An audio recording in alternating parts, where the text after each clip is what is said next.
Getting milk out of a cow has sure come a long way since the days of sitting on a stool and pulling teats.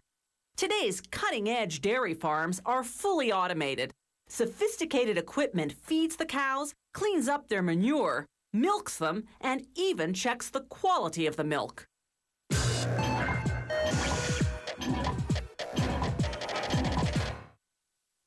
Historians aren't sure when humans first began drinking animal milk, but they believe that people in ancient Babylon, Egypt, and India raised dairy cattle as early as 4000 BC. For centuries, the family cow was the main source of milk. But as cities became more populated, keeping your own personal cow became rather impractical. So farmers living outside city limits began to establish dairy businesses.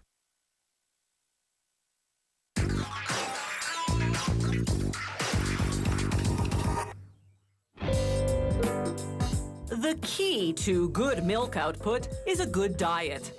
Every day, a dairy cow chows down up to 45 kilograms of feed, a mix of hay, grass, and grains, supplemented with minerals and proteins such as soy. On a hot day, she can drink the equivalent of a bathtub full of water. Cows produce milk only during the lactation period that follows giving birth. Starting at 15 to 17 months of age, they're inseminated yearly for about 6 years. The newborn calf suckles for a couple of days, then goes to a separate area to be raised. But the mother continues to lactate for another 10 to 12 months, to the tune of about 35 liters per day. This is the milk that's collected for human consumption. The barn floor is automatically cleaned around the clock to prevent the cows from walking in their manure, which would spread disease and infection. Animal welfare is at the core of this state-of-the-art dairy farm. A happy and stress-free cow, after all, produces better milk. So these cows aren't confined to stalls. They walk around freely, inside or outside, eating and drinking as they please. They scratch themselves against this motion-triggered brush. It improves their blood circulation and cleans their hides. Each cow wears an identification tag. It emits a low frequency, a different one for each animal. This enables the computerized milking system to collect data on each cow's milking habits and monitor the quality of her milk. No traditional twice-a-day milking here. The cows decide when they feel like being milked.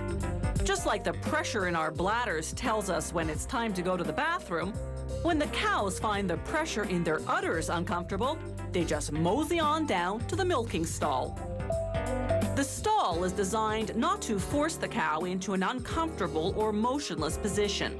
It's set up in such a way that she's not separated from the herd. Scientific research shows that separation induces stress. As it prepares to clean her udder with disinfectant and water, the robotic milking system reads the ID tag and records that this is cow number 328 coming in for a milking at 4:41 in the afternoon. Next, a laser pinpoints the exact location and position of the 4 teats. It feeds that information to the computer, which then guides the robot to attach the teat cups one by one.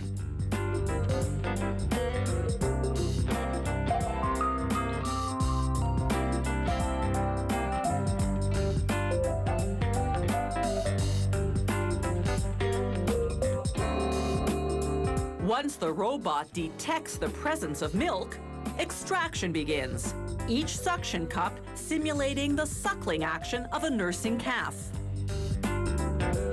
A sophisticated machine analyzes the milk.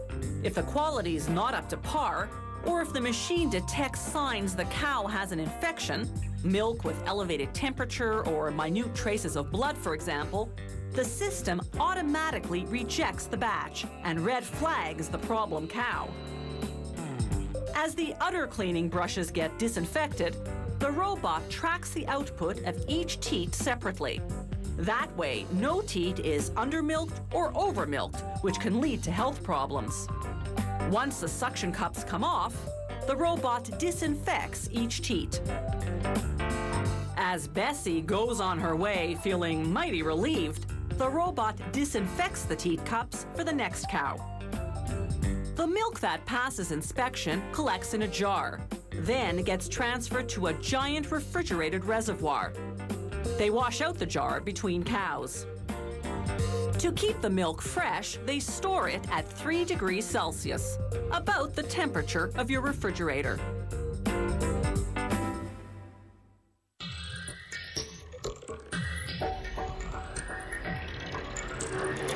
If you have any comments about the show, or if you'd like to suggest topics for future shows, drop us a line at www.howitismade.net.